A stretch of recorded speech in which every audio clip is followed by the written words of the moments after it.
Halo, assalamualaikum warahmatullahi wabarakatuh. Please welcome again to my channel. Kali ini aku mau bahas lagi tentang umroh Ramadan. As you know ya guys, kemarin aku udah bikin persiapan umroh wanita di bulan Ramadan, packing umroh Ramadan. Kalian search aja, itu aku udah bikin apa aja yang aku bawa untuk umroh Ramadan 10 hari terakhir plus jalan-jalan ke Turki.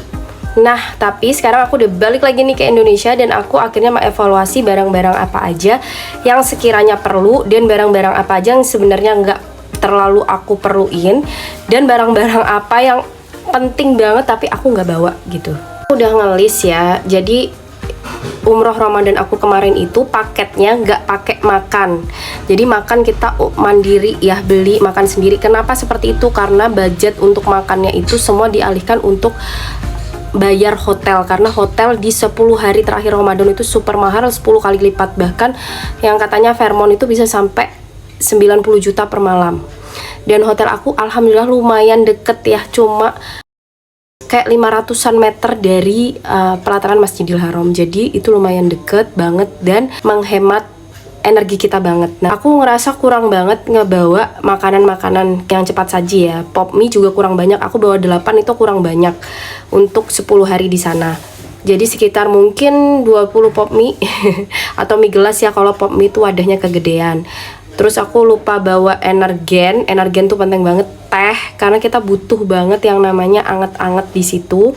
Karena cuaca bulan April itu ya nggak terlalu panas juga nggak terlalu dingin, tapi karena jadwalnya padat banget, jadi kadang kondisi kita ngedrop dan kita perlu banget yang namanya minuman anget-anget. Aku lupa bawa minyak GPU, Vaseline, terus kalau bisa bawa juga alat pijet yang kayak geret gitu, itu yang kayak ada geter-geter, itu akan sangat membantu karena jadwalnya di bulan Ramadan itu sangat padat dan manusianya juga sangat padat.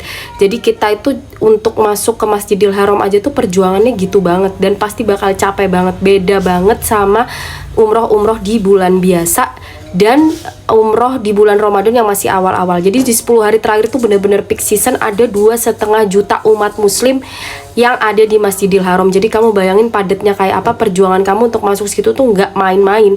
Jadi kalau kamu udah bisa di pelataran Ka'bah itu kamu udah the best, luar biasa banget. Perjuangan kamu tuh top marko top lah pokoknya. Jadi itu alat pijet bakal berguna banget karena kamu nggak mungkin ngeribetin teman kamu untuk mijitin kamu kalau kamu tipe anak yang mudah pegel-pegel kayak aku. Kemudian jangan lupa bawa telur asin atau telur rebus gitu ya, karena it's hard to find telur gitu, kecuali kamu mungkin nginepnya di hotel bintang 5 yang puluhan juta per malam itu. Nah sementara aku harga paketnya aja cuma puluhan juta gitu ya, udah semua all in gitu, jadi nggak mungkin pakai hotel yang harganya puluhan juta per malam gitu ya, yang maksudnya sampai 90 juta kayak Fairmont gitu. Jadi di hotel bintang 3 atau bintang 4 gitu ya, yang jaraknya sekitar 500 meter dari Masjidil Haram, itu biasanya nggak ada yang namanya telur, say. Ya kalau apalagi kalau makan sendiri. Jadi sementara kita tuh kan sering makan telur, mie pakai telur apa gitu. Jadi teman aku ada yang untungnya bawa telur asin dan itu sangat berguna. Jadi aku berpikir bahwa kalau nanti another day dikasih kesempatan lagi sama Allah untuk umrah Ramadan dan memang mungkin misalnya makannya harus nyari sendiri, ya jangan lupa bawa telur gitu ya. Terus bawa tisu. Aku kemarin cuma bawa tisu tipis, tisu traveling gitu. Harusnya bawa tisu 1 gepok. Kenapa? Kita nggak tahu di sana kita bakal pilek, bakal batuk. Terus nih aku masih pilek batuk nih ya. Terus kadang kita juga di Masjidil Haram itu saking padatnya orang itu, kita kan duduk tuh ya mepet-mepet gitu di masjid. Terus kadang kita udah dibagiin air zam-zam atau dibagiin minum, terus ada orang tuh lewat-lewat nggak lihat-lihat, terus airnya tumpah gitu ya.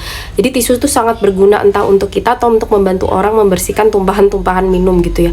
Nah, rusuh itu gitu, orang udah kayak nggak peduli kamu tuh tua, di situ ada Al-Quran atau anak-anak atau, karena sepadat itu 2,5 juta umat muslim dengan orang yang punya attitude berbeda-beda, jalan pikir berbeda-beda, pemahaman berbeda-beda, rasa nggak enakan berbeda-beda. Jadi kayak ada yang juga udah nggak peduli. Padahal kan kalau kita beribadah kita tuh nggak boleh menyakiti orang ya.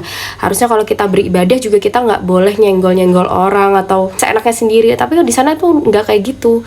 Jadi kita duduk, kalau kita nggak defense tempat duduk kita, ya bakal diambil sama orang. Kita sujud juga bisa diinjak-injak sama orang, saking padatnya di 10 hari terakhir Ramadan. Dan yang paling penting adalah terkait makanan itu adalah jangan lupa bawa sambal ABC. Wherever you are, wherever you go, you need to bring that. Jadi di Turki kemarin tuh juga makanannya tuh bener-bener plain, flat banget, gak ada rasanya. Padahal itu aku nginep di hotel bintang 5. Jadi itu harus bawa banget sambal ABC, apalagi ketika kamu umrah 10 hari terakhir Ramadan, dimana kamu harus beli makanan sendiri dan rata-rata makanannya juga flat, rasanya nggak yang flavory kayak di Indonesia. Itu sambal ABC will helps you a lot. Dan yang suka sambal banget bawa bon cabai, tapi tetap sambal ABC, entah sambal terasinya atau varian sambal yang kayak sambal ayam crispy gitu, itu akan sangat membantu banget. Kenapa aku lebih banyak poin di makanan? Karena kalau untuk barang-barang yang lain, list yang udah ada di part satunya aku itu udah lengkap banget, dan itu semua kepake, termasuk panci pemanas air. Karena di hotel bintang 3 atau bintang 4 tuh nggak ada panci pemanas air, dan untungnya aku bawa. Nah tapi aku kurang persiapan prepare di makanan, jadi aku banyak banget beli makanan di luar, dan which is itu harganya kayak satu mangkok bakso itu 80.000, terus satu mangkok mie ayam 80.000, terus satu es teler juga sekitar segituan. Dan kalau kita beli harganya rata-rata minimal tuh ya 80.000, 120.000, 160.000 gitu ya per sekali makan. Jadi itu sangat take your budget a lot. Nah kalau kamu bawa dari Indonesia itu bakal sangat menghemat, dan itu bakal sesuai banget sama lidah kamu gitu ya. Dari yang part 1 aku itu tinggal kamu tambahin yang ada di video ini, itu udah oke banget, mantep ya. Obat-obatan, oh ya one more time, untuk obat-obatan penting banget kamu harus bawa obat flu, obat batuk, obat pilek, antibiotik, obat radang, karena itu yang paling sering menyerang jamaah umroh, apalagi di hari 10 hari terakhir Ramadan, karena kecapean, kurang tidur, dan kurang makan yang bernutrisi. Jadi itu pasti imunnya itu drop gitu ya. Jadi bawa FG Troches yang untuk radang tenggorokan, Strepsil, it will helps you a lot. Bawa yang untuk menghangatkan tubuh, jaket gitu, karena ketika imun kita turun, kita tuh jadi lebih mudah kedinginan, lebih mudah masuk angin. Bawa tolak angin, bawa alat kerok, pokoknya apa aja yang biasanya kamu sakit itu di Indonesia ya kamu bawa. Walaupun kamu saat berangkat ngerasa kamu sehat-sehat aja, tapi honestly di sana itu bener-bener berjuang banget yang di 10 hari terakhir Ramadan. It's not as easy as it looks. Aku udah beberapa kali umroh, dan ini adalah yang paling berat, the hardest one. Karena kalau di hari biasa tuh bener-bener nyantai, enak gitu, kita bisa, pokoknya enak banget gitu, bisa menikmati Ka'bah, tidak uyel-uyelan gitu ya. Tapi di 10 hari terakhir Ramadan, for just get the place you need to fight. Fight itu bukan berarti bertarung dengan orang ya, tapi berjuang dalam artian harus masuk ke dalam Masjidil Haram. Misalnya azan jam 7, kamu tuh masuk 3 jam atau 2 jam sebelumnya. Bahkan kalau kamu mau buka puasa di dalam Masjidil Haram, kamu tuh harus dari setelah asar, sholat selesai assalamualaikum, kamu langsung masuk. Itu baru kamu dapat tempat yang strategis. Kalau kamu masuknya sudah menjelang maghrib, nggak mungkin masuk karena pintu udah ditutup. Jadi bener-bener, bahkan ada yang kalau untuk sampai di depan banget tuh dari zuhur, dia udah stay dari zuhur, nanti sampai jam 10 malam baru pulang. Kayak gitu, se-fighting itu kalau di bulan Ramadan. Aku bakal cerita lagi di part yang lain karena ini bakal kepanjangan kalau di sini. Nantikan terus vlog-vlog aku yang mengenai umroh Ramadan. Siapa tahu kamu juga bakal diundang sama Allah menjadi tamunya di bulan Ramadan yang pahalanya setara berhaji dengan Rasulullah.